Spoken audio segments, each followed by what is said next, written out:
저주 아래에서 은혜 아래로 이런 제목으로 하나님의 말씀 전하겠습니다. 여러분, 교회 안에는 전 세계 교회가 다 마찬가지예요. 교회 안에는 두 종류의 사람이 있습니다. 첫째는 율법 아래에 있는 사람입니다. 그리고 둘째는 은혜 아래에 있는 사람입니다. 이렇게 율법 아래에 있는 사람, 또 은혜 아래에 있는 사람, 두 종류의 사람이 어느 교회에 가나 존재합니다. 여러분은 율법 아래에 있는 사람입니까? 은혜 아래에 있는 사람입니까? 은혜 아래에 있습니다. 네. 대답 안 하신 분 없지요? 어쩌면 우리 교회는 다 이해하신다고 믿지만 혹시 무슨 말인지 이해가 안 되는 분들도 있을 것이라고 생각합니다. 이 두 종류의 사람, 율법 아래에 있는 사람, 은혜 아래에 있는 사람은 서로를 바라보면서 당신은 그렇군요, 저는 이렇습니다 하면서 인정해주고 같이 가는 그런 것이 아닙니다. 사도 바울은 복음을 설명하면서 교회 안에 모든 사람이 율법의 저주에서 은혜의 구원으로 옮겨가야 함을 오늘 본문에서 설명하고 있는 거예요. 그러니까 교회 안에 있는 분들은 결국은 모두 은혜 아래에 있는 사람들로 되어야 한다라는 사실입니다. 자, 먼저 바울이 율법에 관해서 말하고 있는데 그것을 살펴보도록 하겠습니다. 바울이 뭐라고 얘기하냐면, 첫째로 율법 아래에 있는 사람들은 저주받은 사람들이다, 이렇게 말합니다. 되게 듣기 기분 나쁘죠. 율법 아래 안 있으면 돼요. 자, 본문 10절 앞부분입니다. 무릇 율법 행위에 속한 자들은 어디 아래 있어요? 저주 아래에 있나니, 이렇게 말하고 있어요. 자, 율법 행위에 속한 자들이 그러면 누구냐? 이들은 율법의 행위를 의지하는 사람들을 말합니다. 무슨 말이냐면, 의롭게 되고 또 구원을 받기 위해서 율법을 잘 지켜야 한다고 믿는 사람이고, 그래서 그 율법을 지키려고 노력하고 자신의 그런 노력을 자랑스럽게 여겨서 하나님 앞에서도 사람들 앞에서도 으쓱거리는 그런 생각을 하고 그런 태도를 보이는 사람들을 율법에 속한 사람들이다, 율법 행위에 속한 사람들이다, 이렇게 말하는 것입니다.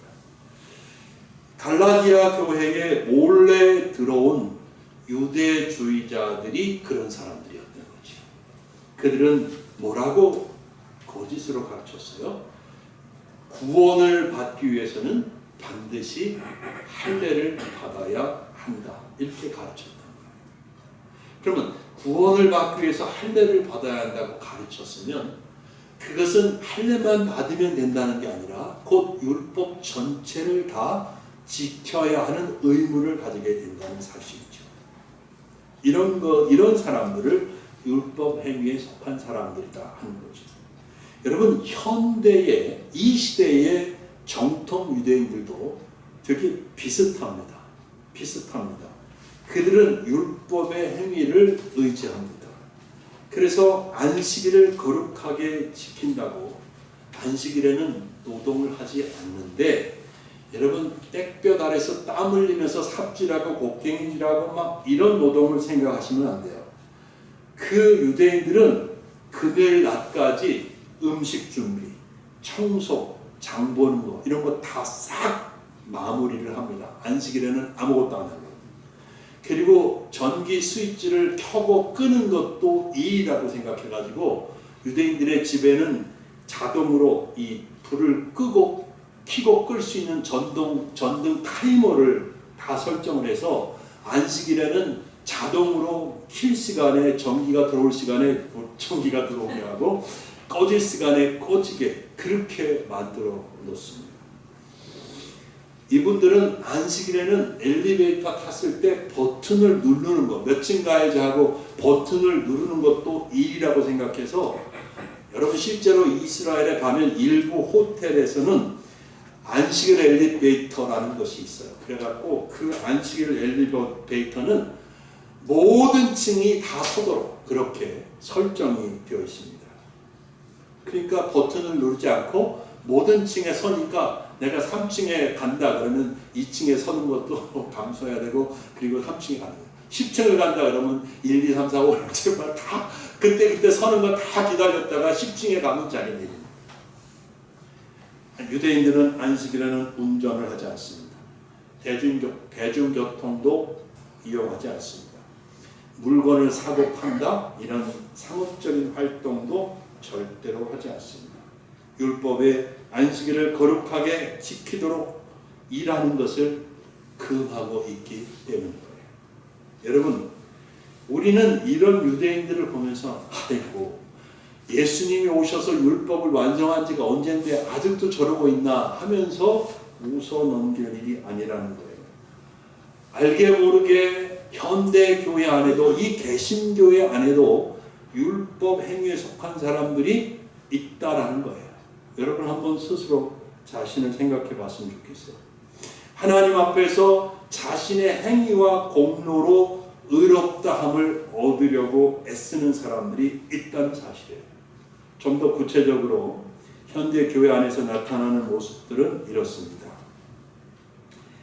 자신의 행위로 하나님 앞에 인정을 받으려고 하는 그런 신앙을 가진 사람들이 있어요. 예를 들면, 하나님, 저는 새벽기도 다른 사람들 잘 안 하는데 저는 새벽기도 매일 하잖아요. 저 꽤 훌륭하지요? 저 괜찮지요? 그러니까 전 뭐 이 정도 하는 거는 뭐 이해해 주실 수 있죠. 뭐 이런 생각을 하는 거죠.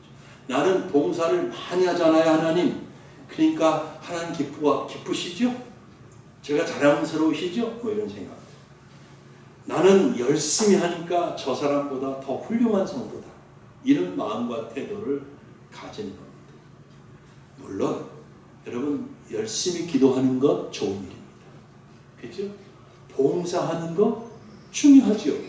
그런데 그것들이 하나님 앞에 받은 은혜에 대한 감사로, 감사의 열매로 행하여져야지, 내가 이것을 통해서 내가 하나님 앞에 마음에 들어야지, 그리고 사람들 앞에 자랑스럽게 서야지, 그런 자기의 의로 여기는 것은 율법 행위에 속하는 모습으로 잘못된 것이다 라는 것입니다. 또 어떤 게 있냐면, 규칙을 지키는지 안 지키는지, 혹은 사람들을 보면서 저 사람이 어떻게 행동을 하는지 이것을 보면서 판단하는 태도입니다. 그것도 율법 행위에 속한 거예요. 갈라디아 교회 안에 어떤 일이 있었는지 여러분 이제는 이해하실 수 있겠는데요.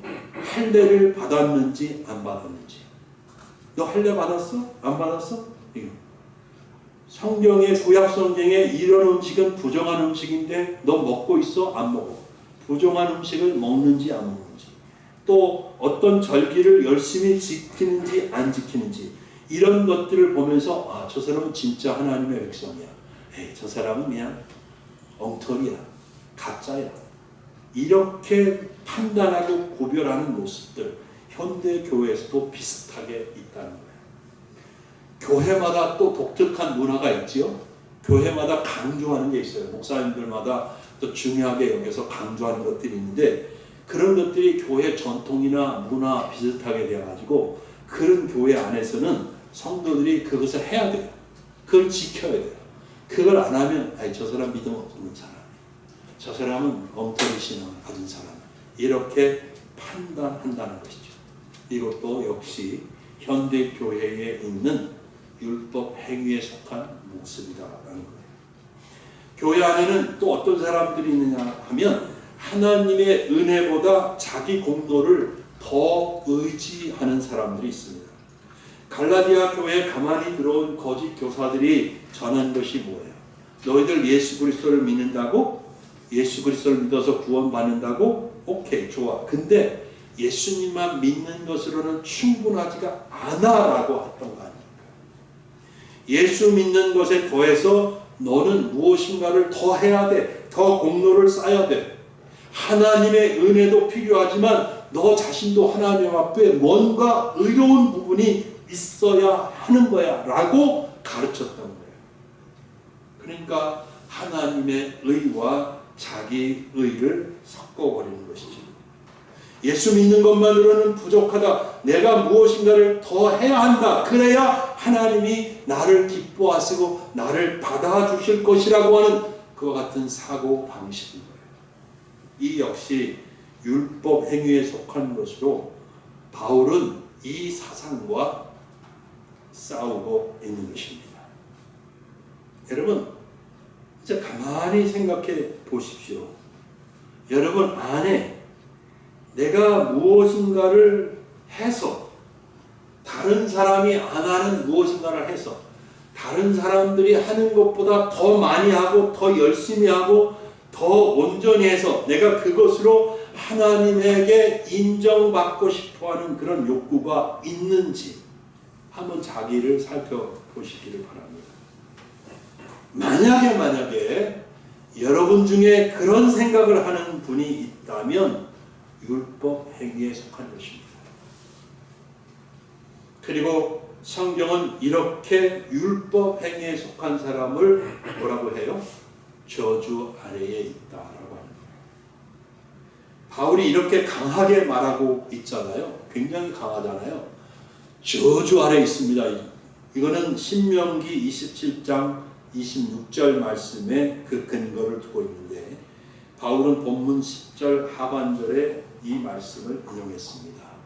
볼까요? 기록된 바 누구든지 율법책에 기록된 대로 율법책에 기록된 대로 모든 일을 항상 행하지 아니하는 자는 저주 아래 있는 자가 되었습니다.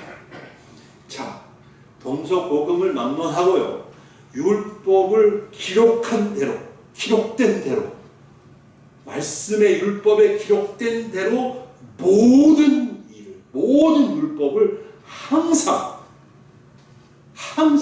어제도 오늘도 내일도 그러니까 완벽하게 그리고 항상 지킬 수 있는 사람 있습니까? 없습니까? 없습니다. 한두 번은 어떻게 지킬 수 있을지 모릅니다. 아니 더 많이 지킬 수도 있을 거예요. 그러나 기록된 대로 똑같이 완벽하게 지킬 수 없습니다. 또한 그렇게 완벽하게 항상 지키는 것은 그 누구에게도 불가능한 일입니다. 그래서 율법 99개를 지켜도 한 개를 범하면 모든 율법을 다 범한 것이 돼요. 그래서 하나님 앞에 죄인이 되는 겁니다. 그리고 저주 아래 던져지는 것이고 심판 아래 던져지는 것입니다. 그러므로 자신의 율법 행위로 하나님의 인정을 얻으려고 하는 사람은 결국 율법을 범한 죄인이 되고 저주 아래로 떨어져 버릴 수밖에 없다는 것입니다. 바울이 이 얘기하는 거예요. 10절에. 혹시 안 계시겠지만 나 할 수 있는데 이렇게 속으로 생각하십니까?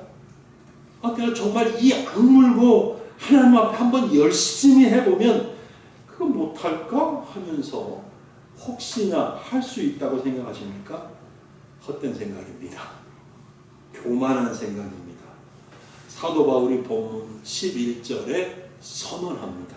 11절 볼까요? 같이 읽어보겠습니다. 시작. 또 하나님 앞에서 아무도 율법으로 말미암아 의롭게 되지 못할 것이 분명하니 하나님 앞에서 아무도 율법을 항상 완벽하게 지켜서 하나님 앞에 의롭게 될 수 없는 것이 어때요? 분명하다 이렇게 말합니다. 이 세상 사람 그 누구도 율법을 항상 완벽하게 지켜서 하나님 앞에 의롭게 될 수 없는 것이 분명하다고 알고 있습니다.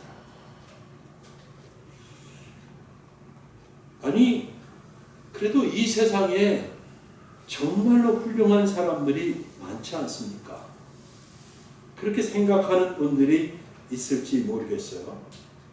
아니, 교회 안에 정말 믿음 좋고 신실한 장로님들, 권사님들, 집사님들이 얼마나 많은데요. 그렇게 말씀하실지 모르겠습니다. 물론 그렇습니다. 훌륭한 사람들 많습니다. 심지어 교회 밖에도 어떻게 보면 교인들보다, 교회 나오는 사람들보다 더 훌륭한 인격을 가진 사람들이 많습니다. 교회 안에도 정말 어떤 교회 권사님들, 장로님들은 정말 교인들에게 칭찬을 받는 그런 믿음 좋은 분들 많습니다. 그런데 그것들은 사람의 눈과 기준으로 볼 때 훌륭한 것입니다. 사람들이 볼 때만 그런 거예요. 사람의 눈과 기준으로 볼 때에는 사람들 사이에는 차이가 있지요. 어떤 분들은 80점, 90점 넘는 그런 분들도 있고, 어떤 사람들은 20점짜리, 30점짜리 인간도 있어요. 아니, 사람이 어떻게 저래요? 그런 말이 저절로 나올 수밖에 없는 빵점짜리 인간들도 많다는 사실이에요. 그러나 하나님 눈앞에는 사람 눈에 아무리 훌륭해 보여도 100점짜리, 흠도 티도 없는 100점짜리는 없다는 것입니다. 그러므로 하나님의 눈에는 모든 사람이 죄인입니다. 누구라도 율법으로 의롭게 될 수 있는 사람이 한 사람도 없는 것이 분명합니다. 여러분, 그래서 예수님께서 오신 겁니다. 할렐루야. 네, 그래서 예수님께서 오신 거예요. 본문 13절 읽어드리겠습니다. 예수님이 오셨습니다. 그래서 그리스도께서 우리를 위하여 저주를 받은 바 되사 율법의 저주에서 우리를 속량하셨으니 기록된 바 나무에 달린 자마다 저주 아래에 있는 자라 하였습니다. 이 구절이 이해가 되시나요? 이 구절이 이해가 되시는 분은 복음을 확실하게 이해하고 계신 분이라고 말할 수 있습니다. 그리스도는 다 아시죠? 예수님입니다. 그래서 우리는 예수 그리스도 이렇게 부르기도 하죠. 예수님이 우리를 위하여 하나님의 저주를 받으셨습니다. 나무에 달렸잖아요. 나무에 달린 것은 십자가에 매달린 것을 말씀합니다. 예수님은 십자가에 매달려 죽으셨기 때문에 하나님 앞에 저주를 받은 것입니다. 즉 예수님이 우리 대신 저주를 받으심으로써 우리를 율법의 저주에서 속량하셨다, 이렇게 말씀하고 있습니다. 우리가 하나님의 율법을 지키지 못함으로 하나님 앞에 죄인이 되었고 율법에 따라 심판과 저주 아래 있었습니다. 그런데 예수님이 우리의 죄를 짊어지고 죄인이 되셔서 십자가에 매달려서 우리가 받을 저주와 심판을 대신 받음으로 우리를 율법의 저주에서 속량하셨다, 이렇게 말씀하고 있죠. 속량이라는 단어를 아는 것이 되게 중요합니다. 속량이라는 이 말은 헬라어로 엑세고라센 이렇게 말하는데, 이 엑세고라센이라고 하는 속량이라는 말은 원래 노예 시장에서 어떤 사람이 어떤 노예가 마음에 들어서 그 노예를 값을 주고 삽니다. 그리고 자기 것이 됐잖아요. 샀으니까. 그리고 나서는 너는 이제 자유야. 내가 너를 자유롭게 해줄게 라고 하는 것을 속량이라고 하는 거예요. 사도 바울이 그 단어를 가지고 온 거예요.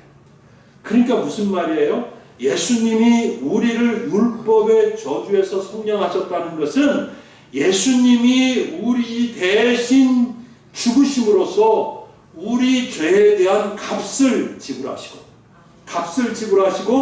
율법의 저주 아래 있던 우리를 사서 더 이상 율법의 저주 아래 있지 않도록 당신이 목숨을 값으로 주고 사셔서 우리를 완전히 해방시켜 주셨다는 거예요. 우리를 자유케 해주셨다는 거예요. 그래서 여러분 이제 사도 바울이 말하고 있는 것이 분명해지지요. 사람은 그 누구라도 자신의 힘이나 공로로 율법의 저주와 심판을 벗어날 수 없었다는 것입니다. 만일 자신의 노력으로 하나님의 인정을 받고 의롭게 되려고 한다면 그것은 불가능하고 헛됩니다. 그러기에 창세전에 택하신 백성을 사랑하시는 하나님은 그 백성들을 구원하시려고 예수님을 보내주신 것이다. 그러므로 우리는 어떻게 해야 되느냐? 율법의 저주에서 나를 속량하신 예수님을 구원의 주님으로 믿고 영접하는 것이요. 아멘. 즉 여러분 우리는 예수님을 믿을 때 삽니다. 오직 예수님을 믿을 때 의롭다고 인정받고 구원을 받습니다. 아멘. 로마서 10장 9절에서 사도 바울이 분명히 얘기합니다. 내가 만일 내 입으로 예수를 주로 시인하며 또 하나님께서 그를 죽은 자 가운데서 살리신 것을 내 마음에 믿으면 구원을 받으리라. 아멘. 사도 바울은 이제 하박국 2장 4절 말씀을 인용합니다. 의인은 믿음으로 말미암아 살리라. 의인은 믿음으로 삽니다. 자, 이 구절 앞에 뭐라고 되어 있는지 다시 한번 보십시다. 이 구절 앞을 보세요. 하나님 앞에 아무도 율법으로 말미암아 의롭게 되지 못할 것이 분명하니. 그죠? 그렇습니다. 그래서 살려고 하는 사람은, 구원을 받고자 하는 사람은 뭘 가져야 되는 거예요? 믿음을 가져야 되는 거예요. 누구에 대한 믿음? 예수님에 대한 믿음을 가져야 되는 거예요. 그래서 의인은 믿음으로 살리라. 할렐루야. 여러분 이제 정확하게 믿고 정확하게 알고 믿으시기 바랍니다. 예수님을 구주로 믿는 믿음 이외에는 하나님 앞에 죄사함을 받고 의롭게 되고 구원을 받을 수 있는 길이 없습니다. 예수 이외에 다른 이름을 믿는 것은 결코 구원의 길이 될 수 없습니다. 하나님이 우리에게 예수님 이외에 구원 얻을 만한 이름을 주신 적이 없습니다. 여러분 소위 종교다원주의라는 말 들어보셨죠? 종교다원주의. 이 종교다원주의는 결코 성경이 말하는 복음이 아닙니다. 종교다원주의는 이렇게 주장을 하는 거예요. 모든 종교는 사실상 동일하다. 다 똑같다는 거예요. 여러분 우리 동네 옆에 관악산이 있는 거잖아요. 이 관악산을 정상에 올라가는데 몇 번 올라가 보셨어요? 저 안양에서 올라갈 수 있어요. 저 안양의 느사람교회에서 사역할 때 청년들 데리고 한번 올라간 적이 있습니다. 그 다음에 이 관악산을 과천에서도 올라갈 수 있어요. 과천에서 올라가도 정상까지 갈 수 있어요. 그리고 제가 저 뉴살 아파트 살았잖아요. 거기 서울이잖아요. 그쪽으로 해서도 관악산 정상에 올라갈 수 있어요. 관악산 정상에 올라가는 것은 길이 많습니다. 제가 세 가지 길을 말했잖아요. 근데 결국은 어떤 길로 올라가도 정상에 갈 수 있어요, 없어요? 갈 수 있다는 거예요. 종교다원주의 논리가 이런 거예요. 기독교, 불교, 이슬람교, 마니교, 유대 많이 있는데 결국은 다 똑같다. 당신이 어떤 종교를 믿든지 결국은 여러 관악산 올라가는 길이 여러 있듯이 구원받는 길은 여러 개가 있는 거다. 어떤 종교를 믿어도 상관없다. 이렇게 얘기를 하는 거예요. 종교다원주의가. 허무 맹랑한 말입니다. 거짓 복음입니다. 여러분 성경은 분명히 우리에게 말하고 있습니다. 오직 예수님을 믿을 때 죄사함 받고 의인이 되고 구원을 받습니다. 아멘. 이제 마지막으로 14절 말씀 보겠습니다. 같이 읽겠습니다. 시작. 이는 그리스도 예수 안에서 아브라함의 복이 이방인에게 미치게 하고 또 우리로 하여금 믿음으로 말미암아 성령의 약속을 받게 하려 함이라. 아멘. 자, 지지난주죠. 지난주에는 다른 본문으로 설교했고, 지지난주에 3장 9절 말씀을 제가 설교했잖아요. 아브라함과 함께 받는 복, 이런 제목으로 말씀 전했잖아요. 그래서 지난번에 말씀드린 대로 예수를 믿는 사람은 아브라함이 받은 복을 받습니다. 아브라함처럼 믿음으로 의롭게 되고, 그리고 아브라함이 받은 다른 모든 복들을 받아 누릴 수 있습니다. 하나님은 예수님을 믿는 모든 사람이 이렇게 아브라함이 받은 복을 받아 누리기를 원하신다는 사실이에요. 3장 9절 설교할 때 다 말씀드렸기 때문에 이 부분은 이제 요만큼 하고 넘어가고, 한 가지가 더 있습니다. 그 뭐냐 하면 예수님을 믿을 때 뭘 받아요? 성령의 약속을 받는다고 말씀하고 있습니다. 뭐를 받아요? 성령의 약속. 성령님이 누구예요? 예수님처럼 우리에게 보혜사이십니다. 예수님이 떠나기 전에 제자들에게 요한복음 14장, 15장, 16장에 걸쳐서 성령님에 대해서 말씀을 하셨어요. 내가 가면 또 다른 보혜사가 올 것이다. 그러면서 성령님에 관해서 말씀해 주셨습니다. 이 보혜사 성령님은 예수님을 믿는 사람들 속에 거하시면서 가르치시고 인도하시고 힘을 주시고 깨닫게 해주시고 도와주시고 이렇게 합니다. 그래서 이 보혜사라고 하는 단어의 뜻은 상담자다, 변호사다, 돕는 자다, 인도자다, 옆에 있는 분이다, 이런 뜻을 가지고 있습니다. 그 보혜사 성령님이 예수님을 믿는 여러분 안에 함께 하신다는 거예요.